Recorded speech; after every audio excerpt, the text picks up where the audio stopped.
So, Dusan Vlahovic is a story back in the news to Arsenal, and FABRIZIO Romano has gone ahead and really reacted to this story. He has really given us his thoughts about this story, and obviously this is what you're going to react so much onto this channel, which goes by the names of Rokani Media Football. And obviously we're here to do the transfer news and the Arsenal news show in here for you, and I'm also going to react a little bit onto Bukayo Saka being dropped into the starting 11 of a team which goes by the name of England. There is a positive and negative in it that I see, and obviously to the Arsenal fans and the manager, I think it's a positive because this guy has been playing loads of football. Aaron Ramsdale, I'm going to react to it later because I thought he was going to be in goal as England plays a side which goes by the names of Germany, but that was never possible. So welcome to Rokani Media Football. How are you guys, and where are you watching us from? I go by the names of Rokani David. Smash the like button, comment and share. If at all you're watching us for the very first time, endeavor to go into the lower right bottom corner, smash the subscription button for smashing it, hit the notification bell that will enable you get notified each and every time I upload a video onto this channel. First video of the day. I know we are going to stretch to more than this, and I know you guys will be really watching and loving this to do. Now, a story came in from Daily Mail that Arsenal are monitoring Juventus striker Dusan Vlahovic and could make a move for him in January. This is the story that really came in through from a site which goes by the names of Daily Mail. Mail Online have really told us that Arsenal are monitoring striker Dusan Vlahovic and could make a move for him in January. When I read this story, I laughed. I laughed totally because this is total nonsense. It's really a total lie. Arsenal, a team that really looks strong into the center forward attacking positions with Gabriel Jesus, not an injury-prone player. Edin Ketia coming in through to prove to many that at least I can come in through and really put in a shift. Obviously, there is no way Arsenal can go in for Dusan Vlahovic, and I believe this story is cooked, and that's why you see to it that the Mail Online or the Daily Mail has not attached any person to this story. I think they just wanted us to go on and we talk about them.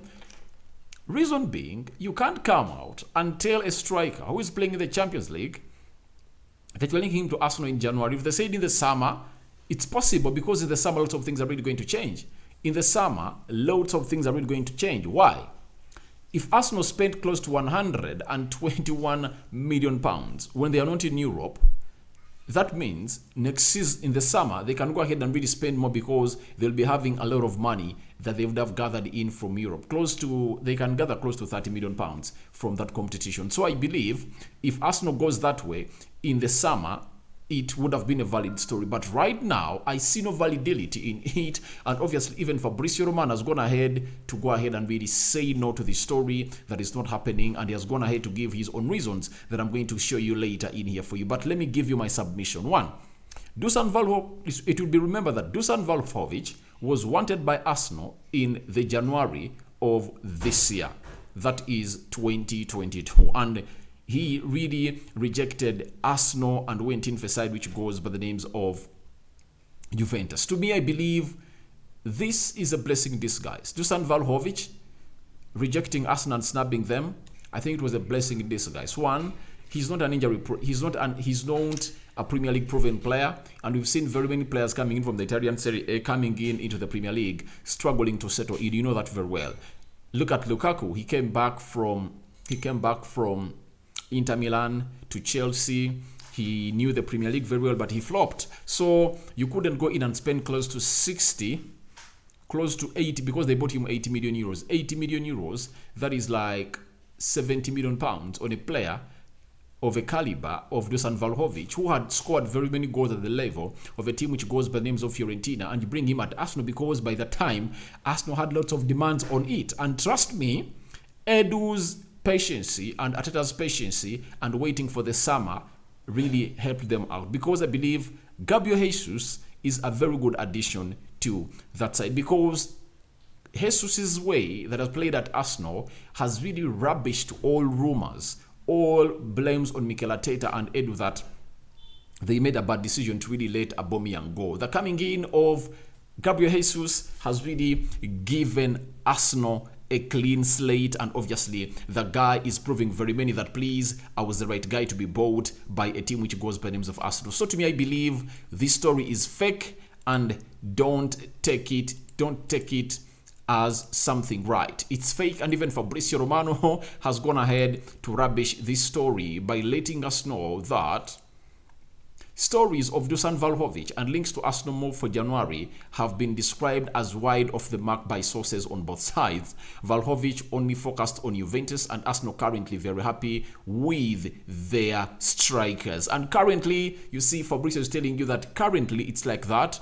And obviously, Dusan Vlahovic doesn't want to go in and leave Juventus. Obviously, in January, it's hard for him to go on and really leave Juventus because he loves the club and it's playing in the Champions League. Now, if Arsenal makes it to the Champions League, something that I believe they're really going to make by the end of this season, I think they can go all out and call in for what we call Dusan Vlahovic, and they can really get him into the Premier League, because trust me, the most attractive league right now is the Premier League, because way back it was hard to see to it that players like Erling Haaland were coming to the Premier League. You get, all those players were going to Barcelona, Bayern Munich and Real Madrid, but right now most of the talented players that the world is talking about are really going to what we call the Premier League. Let me give you a preamble. Look at Jadon Sancho. Way back, Jadon Sancho from Borussia Dortmund, he would have left to come back to the Premier League. Would have gone to teams like Barcelona and Real Madrid, or Bayern Munich. But by the time it was COVID, and these clubs never really had enough money to come in and really buy a player like Jadon Sancho because he was expensive. Remember, he costed United £73 million. So it shows you that the money factor was really there. But right now, let no one lie to you, the most watched league in the world is the Premier League. The most competitive league in the world is the Premier League. The best league in the world is the Premier League. That's why you see the likes of Erling Haaland are really flocking to this side. And trust me, look at players like Kylian Mbappe when his contract is nearing its expiration date. You'll see around towards the end of 2023, you'll see teams like Manchester United, Liverpool going in for such players, because trust me, the Premier League has totally changed. It has attracted elite managers. They are playing attractive football that really attract all stars all over the world. And I know Erik ten Hag at Manchester United, Pep Guardiola at Man City, Graham Potter at Chelsea, Klopp at a team which goes by names of Liverpool, and obviously Erik ten Hag at Manchester United and Mikel Arteta at Arsenal. They are all coaching good football that is really attracting all players from different sources of the world. The reason as to why it was very hard for the Premier League to attract in players recently, in the recent years, I think it was only Arsene Wenger that was really playing good football in the Premier League that was really attractive. The other managers like Sir Alex Ferguson, we are just there to go on and really see how their teams are really going to go ahead and win. So them playing good football is going to attract these players. That's why Fabrizio is telling you that currently this striker is very happy and Arsenal are happy with their strikers. But trust me, if Arsenal qualify for the Champions League next season, they are really going to go ahead and call for something better. I don't believe they will only have Nketiah. This is where I go in and really say that the story of the Daily Mail will be valid in the summer, because Arsenal being the Champions League, they can go on and tell Dusan Vlahovic that, please, Arsenal wants you. And obviously, he'll say, I'll go to Arsenal because competition is there and it's mob. And obviously, I'm here to let the world know that we are here to go on and really do well at the Arsenal side. And this is where I go on and credit Arsenal. They really said, they sold falsehoods to Eddie Nketiah. Guys, trust me, when Arsenal qualifies for the Champions League, he's going to go on and leave Arsenal, according to me. Why? Arsenal are going to go on and really sign in a player who is at the level of Gabriel Jesus, the striker that is best fitting for Arsenal. Then Eddie Nketiah will be third fiddle, and obviously they're going to sell him some good amount of money. I think he's 24, 25 years of age. Arsenal can get close to £30 million out of Eddie Nketiah because they'll know that he would have performed well the previous season, and they can fetch some good amount of money out of him because they sold a falsehood. Because Arsenal looked into their budget, they couldn't go ahead and really sign in two strikers that they really wanted, and they said to Eddie Nketiah, renew your contract at Arsenal, £100,000 a week. That's what we are giving you, and obviously you're okay with it, and obviously he renewed his contract. But it shows you that the manager is not yet trusting him, because I believe if Mikel Arteta really had a lot of trust in Eddie Nketiah, he would have played him. He would have started him in some games in the Premier League. You get? When you're having Thomas Partey, a system of 4-1-3-2 can work very well with Saliba, Gabriel Magalhaes, Zinchenko, and a player who goes by the names of Ben White or Tomiyasu playing as a right back. In a single pivot, you play Thomas Partey. Central attack midfielder, you play Odegaard. Left attack midfielder, Martinelli. Right attack midfielder, you play a man who goes by the names of Bukayo Saka. Then Gabriel Jesus and Eddie Nketiah would have led the line, especially in the games of teams like Brentford, because you know that you can go ahead and really execute and outcompete Thomas Frank, the manager of Brentford. But even in such games, he has not again ahead to test that system. Yet in the preseason, I thought he tested it in the game of Everton. I think he tested it in that game, and there is another game he tested it. And he only applies that system of Eddie Nketiah and Gabriel Jesus leading the line when Arsenal is really looking for a goal, or when he's behind. That's it.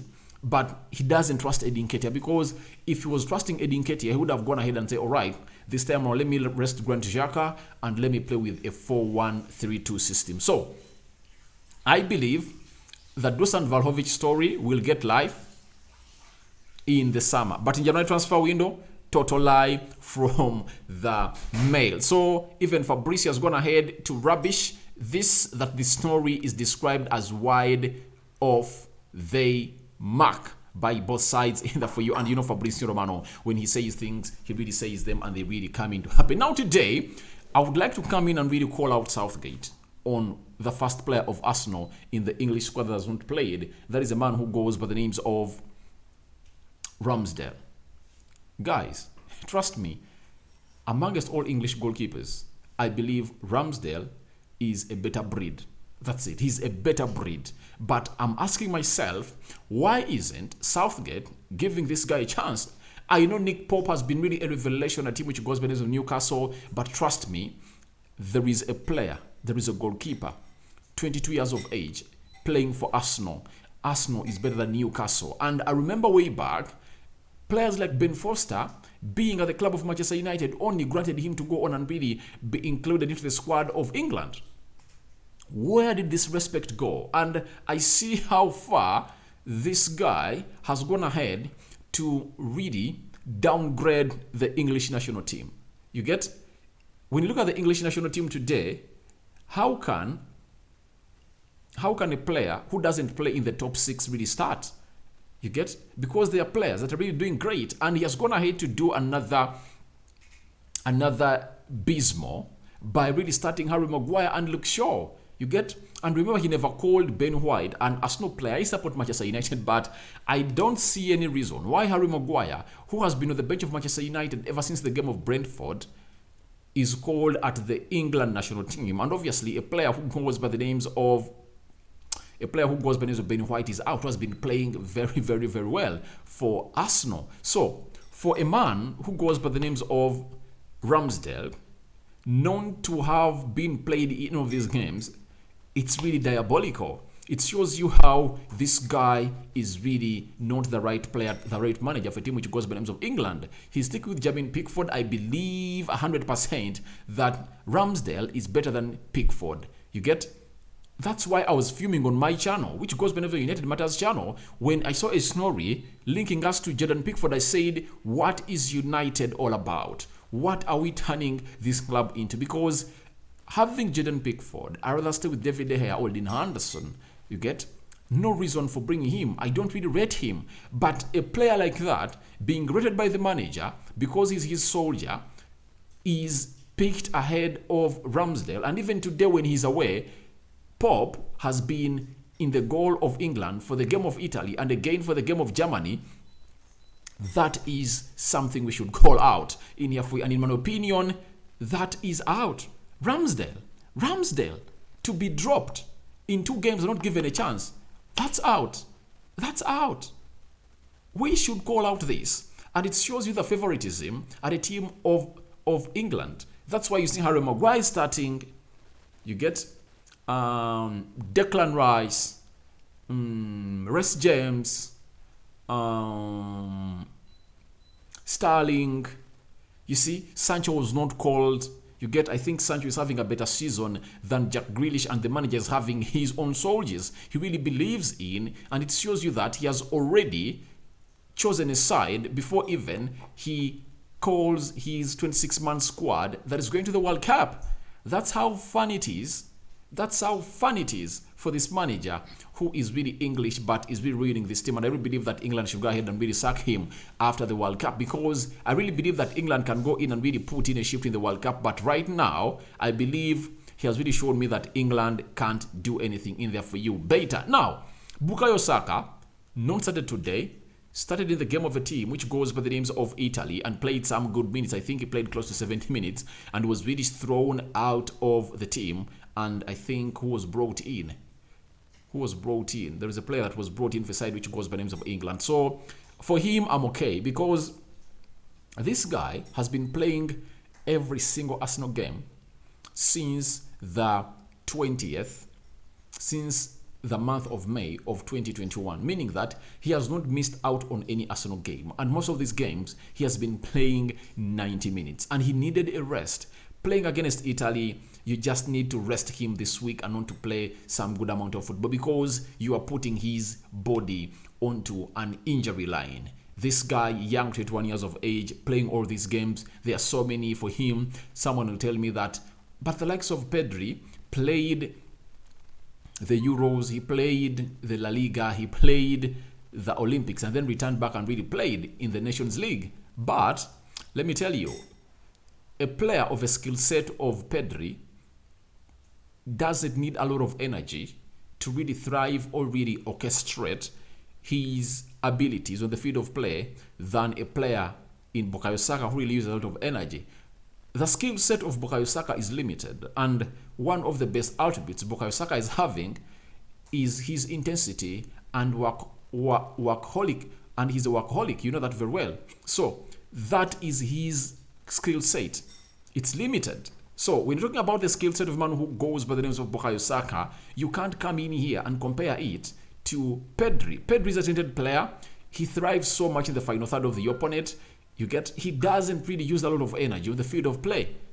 And in all of those games you've seen him play, have you ever seen him being ranked as one of those players that's covered a lot of distance? But Bukayo Saka, on that line, he tracks back. After tracking back, he goes ahead and really also leads that right attacking side of the midfield. So to me, I believe putting him down and really giving him the best of rest is really something good that Mikel Arteta is welcoming to. And I believe Arsenal fans are happy for this. He's not starting this game, and obviously the manager in the names of Mikel Arteta is also happy for him being rested. So guys, thank you very much for watching in. Your reactions to this story is welcome to the comment section below. FABRIZIO Romano, Dusan Vlahovic to Arsenal. He has really rubbished this story. I've even too rubbished this story. It's total crap, and don't buy it that in January Arsenal are going to go in for Vlahovic, because Arsenal's positions they want to really fulfill are a left-footed central defender, a central defensive midfielder, and a right attacking midfielder with a left foot playing as an inverted winger. That's it. So I sign out for now. See you later. I hand you over to the Almighty God. May Him protect you abundantly. Rokani David is my name. Subscribe to this channel, guys. Rokani Media Football it is. And I'm going to be back in a Giphy to talk to you on the following stories that are really germinating from all corners of the world as far as the football is concerned. If at all you want to go and really get a grip of my Manchester United stories, check out United Matters channel. That is where we are always at and discussing Manchester United. I'm out.